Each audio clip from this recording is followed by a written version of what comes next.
That is Biffy Clyro and Bubbles. Right, so we are back on Radio X. We're live. It's 8:39 Thursday morning. Keifer Sutherland is about to come in to see us live in the studio. He's Jack Bauer. He's Jack Bauer. So cool. He's also in the Call of Duty games as well. Did you know that, Matt Park Smith? Yes, I did. Yeah. What's that line, that famous line he says in that? Well, I think Dog's coming right out. That's it. That's him. Yeah. I think, but I remember asking him about it before, and he wasn't a big fan. But he's done loads more since. So okay. Here he is. Oh, now Keifer Sutherland. Yeah, come round. Come and sit down, sir. Thank you very, very much. Oh, I love you. I'm How are you? Such a fan of yours. So nice to see you. I've got to start off on a disappointing note, though, Keifer. Oh, why? Well, I just popped out to check the temperature after the news at 8 o'clock, and Mr. Sutherland was sitting in reception. So I went over and said, "Hi, I'm Chris. I'm the host of the show." And he goes, "Lovely to meet you." And I'm like, "Lovely to meet me. We've met before. You follow me on Twitter, right?" Then I did a little search when I went outside, and it turns out you don't follow me on Twitter anymore. So this is what I think has happened. This is awkward. I interviewed you years ago, and we followed each other on Twitter on the air. I think then years later you've gone through people you're following, and you're like, "Who the hell is Chris Moyles?" Well, I'm never going to meet him again. Unfollow. Not true. Not true. Well, this is a good segue into this. So I have 10 pounds that I would like you to give to that lady who's doing the run for me, because we were listening to you on the way in. And the reason why I'm giving you the 10 pounds is because I have absolutely no technological proficiency at all. I can guarantee you this. Everything that does go up on Twitter in my name is said by me. Okay. Right. But I have a couple people who help me out. Fine. And I will ask them why they chose to not follow you, but I promise you it was not me. It's all right. I'm still following you, by the way. Well, bless your heart. And you can tell those Twitter people that tweet your words. It's good. Keifer's is so interesting to follow on Twitter, because one of the good things you do is you don't tweet every 3 minutes. It's just something of interest, and then it goes away again. Then it comes back, and then it goes away again. Yeah, which is perfect. Yeah. And it can be something about music, or it could be you saying happy birthday to someone that you know, or it could be you cooking, doing chicken and stuffing. Yeah. Which you did a video of. Well, I did a few videos. I was very scared when I had kids that I was going to poison them to death. Right. And so I actually went and took a cooking class. Great idea. And I ended up falling in love with it. And there were some very simple dishes. And I have a lot of friends, a lot of people that spend their time on the road don't have time to learn how to cook. Right. Yeah. And so I started this thing where I would basically say, if you know how to cook, don't even bother watching this. Go do something else. But if you don't, and you're scared of poisoning either your children or your friends, I'm going to help you out. And so really simple steak dish, really simple chicken dish. And if you follow the instructions, which are, again, very simple, you can get through it. So for me, my life has never been exciting enough to tweet or talk about anything for every 3 minutes. Oh, come on. But I do love the forum. And people have been incredibly generous with me on Twitter, whether it's talking about a television show or the music that is now starting. And so it is a really nice way to kind of hopefully reach out and say something funny or I try not to use it as a tool to please watch my show or please buy my record. It's something to kind of give an insight into yourself and hopefully something back to the people that have supported you all that time. Well, but you're much loved, though, Mr. Sutherland. That's what it is. Well, that's very sweet. You're a great actor. Thank you. You've got amazing presence on screen. You really do. You've done some phenomenal work. Phenomenal work. And I think you come across as a nice guy. You don't come across as an a-hole, as I could say, but because you don't. Very nice, thank you. And you've done some amazing things. The things that I've loved. Here are the things, in no particular order. The things I've loved the most of your work: Lost Boys, right? Just immense. 24, okay? Designated Survivor, I loved. And wrestling a Christmas tree to the ground. That was my favorite. My favourite things. In fact, the Christmas tree might be ahead of 24. Yeah. The Christmas tree was just after a very funny night. I was quite surprised in the States. People were offended that I had attacked the Christmas tree. I thought it was hysterical. That's great. And it was only meant to be funny. And the truth is... And it was funny. I had actually asked the concierge at the desk, I think it was like the 30th of Christmas, and I said, when are you getting rid of that tree? And they said the next couple days. And I said, can I buy it off you? And he said, no. And I said, you might want me to buy it off you. And so I kind of went off, and I was just trying to tease a friend of mine, and I really just wanted to make my friends laugh. And so I jumped on the Christmas tree, and I sadly didn't quite remember it the next day. Right. And it was too exciting. The bass player in the band that I was with at the time was still laughing in the morning, saying it looked like a cat attacking a bear. I said, what are you talking about? And as we entered into the lobby, the tree had been put back up, but now it was bent in about 4 different places. Beautiful. They were very nice at the hotel about it. Again, it was nothing against Christmas. I was just trying to make some clearly friends. a joke. It's very funny because it was in.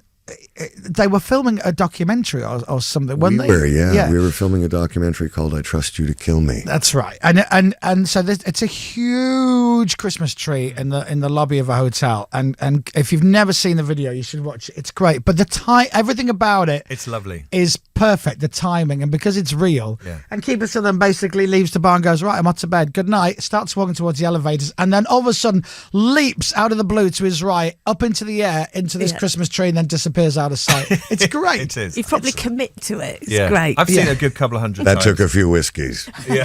Commitment and whiskey for me go hand in hand. This is why I'd love a night out with you, especially at Christmas. I just think it would be fun. That's very sweet. There was and probably something you shouldn't be proud of, but the Los Angeles Times about 15 years ago wrote an article, the 100 most dangerous things you can do that you have to try. And it, parachuting and all of those kinds of things were on there.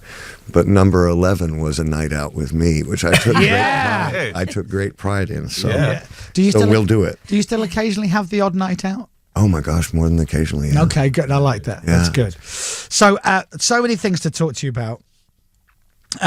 The TV shows, the work that you've done is great. Designated Survivor, which is still going, thank God, because it's great. Well, thank you very much. Our third season, actually, we've just been told we're allowed to say it, starts on Netflix June 7th. So brilliant, June 7th. We're really, really excited about it, and if people check it out, I hope they enjoy it. It's a great premise. It's a great cast. It's a really, really good show, and you're totally believable. Well, thank you. Well, you were. When it first started, it's like, this guy could be president. Now, who knows who could be president? I won't get into that. It was a very funny circumstance, kind of watching what happened with American politics. We started shooting the show right before the campaign went into full swing. Yeah. And then to have everything that happened, regardless of what political side you might be on, no one is going to say that this is normal. And to actually have the real politics of the United States compete with what you're being able to create on a television show is such a drag, because there's no other circumstance where that could have been like that. No. And so we just kind of had to make sure that we didn't get tangled up into all of that and just told the story. Exactly. Here's a question I'd love to ask. The shows that you've involved with have been must-watch TV shows, right? So 24, you just had to watch it. You had to watch it. I also have a question about 24. I was talking to somebody over the weekend, strangely, about this. Now, I don't know if I've totally made this up in my head or whether this is real. So maybe you can clear this up. I might have just made this up. And again, spoiler alert if you've never seen the first season of 24. But by the way, it's been out enough now. You should have caught up. Yeah, it is out there. Was 24 meant to be like 8 episodes or 10 and then they decided at the 11th hour to make it 24 episodes. No, from its inception. Right. It was always supposed to be 24 hours. My favorite story about that, it was created, Joel Surnow created the show, and Howard Gordon was the main writer of the show. And the idea that he had was to tell a story over 24 hours each episode, but do it in real time. Right. Now, two things about that. That was one word in the script. All events take place in real time. I blew through that when I first read it. Right. I was like, I don't even know what that means. And slowly, it took me about 3 episodes, like, why are we taking so much time to get from here to there? Well, everything's in real time. And I finally went, oh. I get it. So that was kind of embarrassing right there. But in America, you do a show and you get picked up for 13 episodes. Right. And then if the show is relatively successful, they'll pick up the last 11 Right. in our case. None of the writers ever thought we were going to get picked up. And we did. And the show was incredibly successful. Huge. And I remember looking at Joel Surnow, who was at a celebration party for the show getting picked up, and he was the only one that had this incredibly long, painful-looking face. And I went up and I said, "Are you all right? I mean, congratulations, we're going to finish the full season." And he went, "I don't know how to write it." I bet. And these guys literally wrote episode by episode by the seat of their pants. Wow. And how they managed to do 216 I know. episodes is incredible to me. But am I right in saying in season 1 of 24, Jack Bauer's daughter gets kidnapped and Jack Bauer's daughter gets saved? Then Jack Bauer's daughter gets kidnapped again. Yes. Now that's her own fault the second time round. She's just been careless. I think there was a big jump when, oh my God, we got picked up. Shoot, we need to kidnap her again. Well, that's what I was thinking. And we had moments like that all the time. There was a thing when she escaped from the kidnapper in the forest and she was attacked by a cougar. We had a real cougar in that scene, and sadly the cougar actually really did bite Alicia Cuthbert in the hand, and she had to go to the hospital. And someone asked me about that once, and I said, yeah, that was the storyline that was so bad it bit her. No, but what is incredible, is what I've discovered was that the incredible generosity of an audience. If they like something, even if there's a hiccup here and there, they'll stay with you. of course. And I was amazed by that. And then I was also so impressed with the writer's ability to kind of adapt. And it literally, television is a world where you either figure out how to adapt or die. And, I will always have the deepest respect for those people that made that work for that long. Well, especially if you're there from day one in a show and you invest your time and your and energy into watching it, you fall in love with these shows. Like you can't wait. And I think 24 was certainly one of the first shows that you could watch, 55 minutes of it, whatever, and enjoy it thoroughly, and it'd be great. And you'd be watching it. Maybe you've been away for a few weeks and you've got a couple of episodes to watch. Now with binge watching and all that, Netflix, this thing of just, it shows the episode's almost finished, and then the last 20 seconds something happens and you go, oh, no, I've got to watch the next one. I've got to watch the next one. It's very clever. Very first season, I was walking down the street somewhere in Los Angeles, and a couple was walking past me, and the husband looked at me and said, "You ruined my honeymoon." And I looked at his wife, and I'm like, I don't even know her, man. And she laughed, and they had said they had bought the box set of 24, and they were going to watch. They were going to Paris for their honeymoon, and they were going to watch 12 hours on the way there, right, and then 12 hours on the way back. They had a couple cocktails when they got on the plane, so they started late, and they watched maybe 8 episodes on the way there, and then spent the next 2 days in their hotel room watching the rest of it. Of course. And I apologize, because that does ruin someone's honeymoon, but it was the first sense that I got, because you never feel this. You never get a sense of this when you're making something.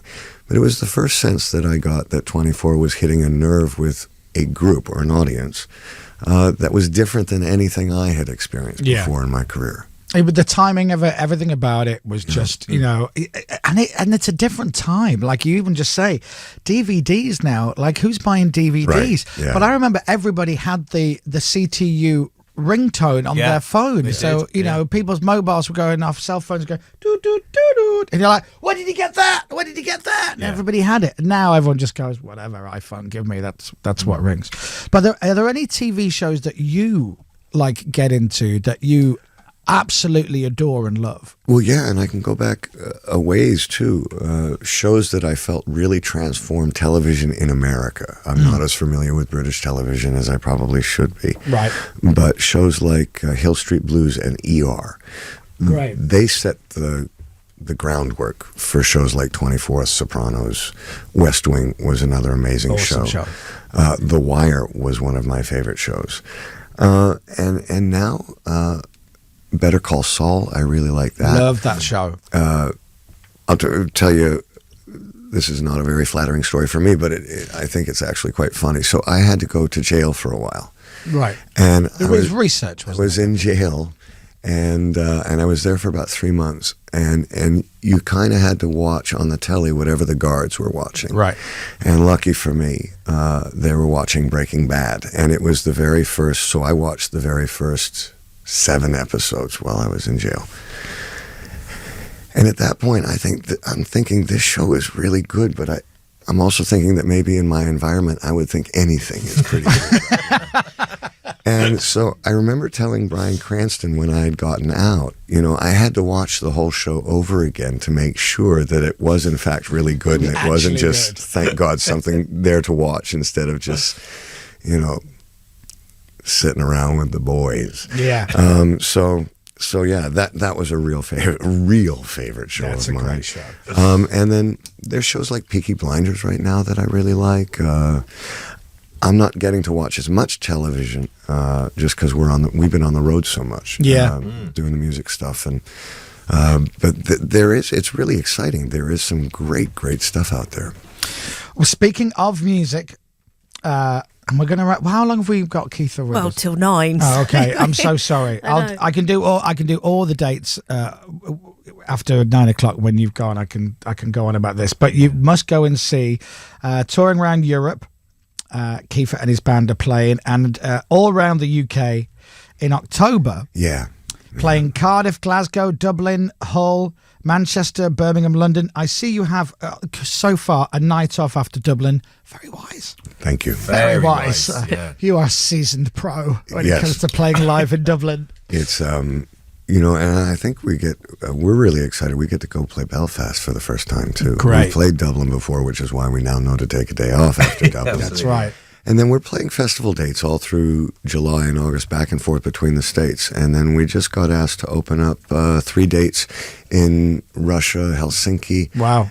For Muse, which we're really excited about because one of my favorite Awesome. bands. And so yeah, it's we've been touring pretty heavily, at least 100 plus shows every year for the last 5 years, and just starting now to feel really exciting. Oh, good.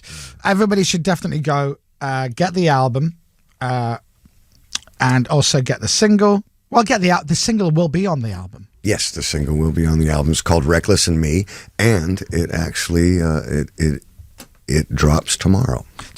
That's right, 26th of April. Yeah. Look at you. Yes. Reckless and Me is the album. Get it tomorrow. Pre-order it now, why don't you? Get it. And how long are you in London for? We've got a couple more days here. The record will drop, then we'll go back to Nashville, and we start a tour in America there. You doing Austin? Yes, we do Austin, Awesome. and then the Great. CMA Fest, which is a big deal for us in Nashville. Thrilled to have been invited to play that. Great. And then a great place. If you ever find yourself in Texas, there's a place called Billy Bob's, which we're going to go play for the second time, and it's the largest honky tonk in the world, and it actually has a bull riding arena next to the stage where you play your show. Oh, that's good. And it's if you ever get a chance, check it out. It's like nothing I've ever seen. Oh, amazing. Well, listen. So you're in town for a few more days. Yeah. Well, we can take you out if you want to go out for a few drinks. Yeah, we know some very good pubs here. We I would know- love that. We Yeah. know some lovely, quiet sensible establishments, we could take you on a tour. Yeah, I can't do the oons music anymore. No. I used to. I still try and remember how on earth I got through that, because I used to love to go to a club, but I do like kind of a dirty, quiet bar. Pubs. Yeah. These are pubs. These are proper. Yeah. Are you a Guinness fan? Do you like the Guinness? You know, I'm not much of a beer drinker. Okay. Whiskey was really it for me. Right. But the first time I ever went to Dublin, I went on my own with a backpack. This was 25 years ago. Right. And the gentleman sitting next to me on the plane, I told him it was my first time going to Dublin, and he was actually an Englishman living in Ireland. Right. And he wouldn't let me get out of the airport without buying me a Guinness. Quite Off the plane, he said, "I want to be able to buy your first Guinness for you." And I didn't need to eat for a week. Yeah, it's a meal. It really is a meal. Yeah. All right. Well, we'll sort it out. We'll take That would you. be We'll take wonderful. you and your crew for a few quiet drinks and a I quiet. appreciate that. That would be awesome. You are welcome. And the album is out tomorrow. Keifer Sutherland's album is "Reckless in Me." Get it tomorrow. And and "Something You Love," which is a song, and I'll play a little bit after the news. But lovely to see you. Oh, great to see you. Thank too. you for coming in. And I will be following you within 15 minutes of leaving here. As soon as your people make that happen. Good to see you, man. Thank you. Absolutely great. And Keifer thank you so Sutherland, everybody. Radio X. With the new KFC Twister Wraps. Always freshly made. Oh, next door, having another barbecue. Oh, it smells amazing. Fired up for an alfresco feast? Get to B&Q. We've a massive range of charcoal and gas barbecues, including the Rockwell 200 charcoal barbecue for just £83. It'll easily feed up to 8 people. You can do it when you B&Q it. We're all busy people, which is why when it comes to making a PPI claim, although you can complain directly to your lender or the financial ombudsman for free, thousands of people have let the claims guys do all the donkey work for them. So even if you can't find any paperwork, or you're not certain you have PPI, make sure you get the claims guys to start your claim before the deadline on the 29th of August 2019. Just text YES to 60777. Text YES to 60777 now. The Claims Guys. Where can you see the specials, Two-Door Cinema Club, New Order, Rudimental and more in one weekend? Victorious Festival is back with its